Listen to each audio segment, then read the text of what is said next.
कल 26 मई 2021 भारतवर्ष के लिए बहुत ही महत्वपूर्ण दिन। इस दिन हमारे पूर्वी तट की ओर से एक भयावह तूफान जिसका नाम यस है वो टकराएगा। यस के बारे में अगर बात करें तो सबसे पहली बात कि ये नाम कहाँ से आया। यस जो है वो हमारे ओमान का दिया हुआ नाम है, जिसको इंग्लिश में जस्मीन भी कहते हैं, जो पर्शियन लैंग्वेज से निकल कर आया है। लेकिन एक सबसे महत्वपूर्ण बात है कि कल का जो दिन यानी अभी से लगभग 12-14 घंटा के बाद का जो समय होगा, हमारे भारतवर्ष पे उसका इम्पैक्ट उस यास के द्वारा क्या पड़ेगा ये जानने की बहुत महत्वपूर्ण ज़रूरत है। सबसे पहली बात कि ये खास तौर पे दो राज्यों को, उड़ीसा और बंगाल को हाईली हीटेड टच करेगा। अगर उड़ीसा की बात करें तो पुरी, पारादीप, बालासोर, चांदीपुर, ये सारे जगह जो है काफ़ी इफेक्टेड होंगे। जिस स्पीड से अभी तक का रिपोर्ट है यास जो आ रहा है वो 185 किलोमीटर पर आवर की स्पीड से आ रहा है, और ये बहुत ही भयावह जो है स्थिति दर्शा रहा हमारे बीच में। दूसरी ओर बंगाल के भी कई क्षेत्र को ये इफेक्टेड करेगा, और वो इफेक्टेड करते हुए वो झारखंड, बिहार और अप टू उत्तर प्रदेश तक ये जो है उसका इम्पैक्ट रहेगा। लेकिन इसमें कुछ समझने की ये बात है कि हम इस हालात पे इन सब चीज़ों को कैसे किस ध्यान से हम देखना चाहते हैं। सबसे पहली बात कि जब ये तूफान आए तो हमें एक सतर्कता की ज़रूरत होती है कि हम समुद्र के किनारे ना निकले, हम घरों से बाहर ना निकले, हम सड़कों पे ना हों, हम पुराने दरख्त या वृक्षों के बीच में ना हों। पूरी कोशिश करें कि हम अपने घरों में रहें, क्योंकि घर में ही ज़्यादा सुरक्षित हो सकते हैं। दूसरी चीज़, वैसे जगहों पे जो बिल्डिंग कमज़ोर हैं उन सब बिल्डिंगों के पास भी रहने की आवश्यकता नहीं है।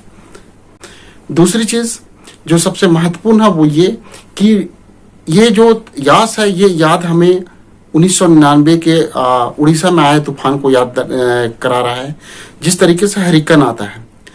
हमें ये भी समझना है कि यास जैसे तूफान क्यों और किस लिए आते हैं। जब भी ट्रॉपिकल एरिया से जो साइक्लोन आते हैं, जो ईस्टर्न एरिया से हमारे साइक्लोन आते हैं, वो काफ़ी डेंजरस होते हैं और उनका जो इम्पैक्ट होता है वो काफ़ी ज़्यादा लॉस पहुंचाने वाला होता है। लेकिन मैं ऊपर वाले से हमेशा दुआ करूंगा कि इसका इम्पैक्ट हमारे देश पे ना पड़े अधिक से अधिक।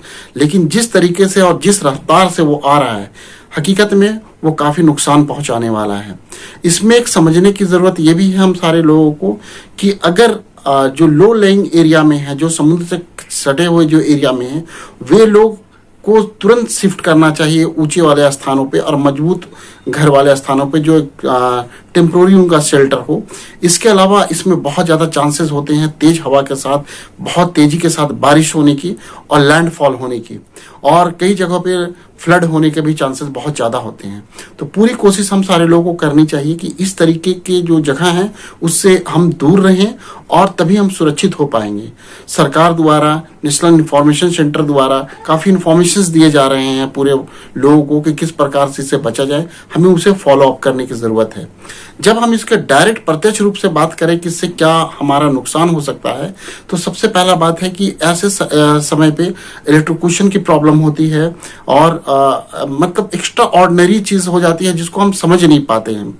अभी जिस प्रकार से हम कोरोना से जूझ रहे हैं, और इस हालात में कई पेशेंट जो हैं वो कोरोना के हॉस्पिटल में हैं, कोई ऑक्सीजन पे है, कोई वेंटिलेटर पे है, कोई कोरोना से ज़िंदगी और मौत के बीच जूझ रहा है।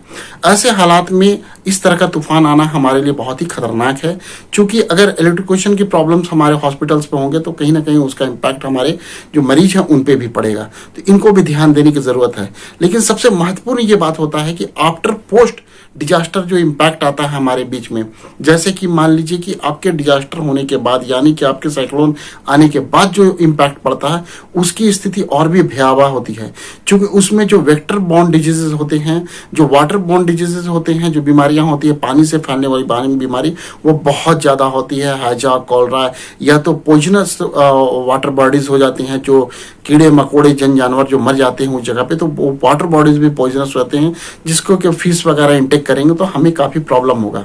हमें पूरी कोशिश करनी चाहिए कि इन सब चीज़ों से हम सारे लोग बचें।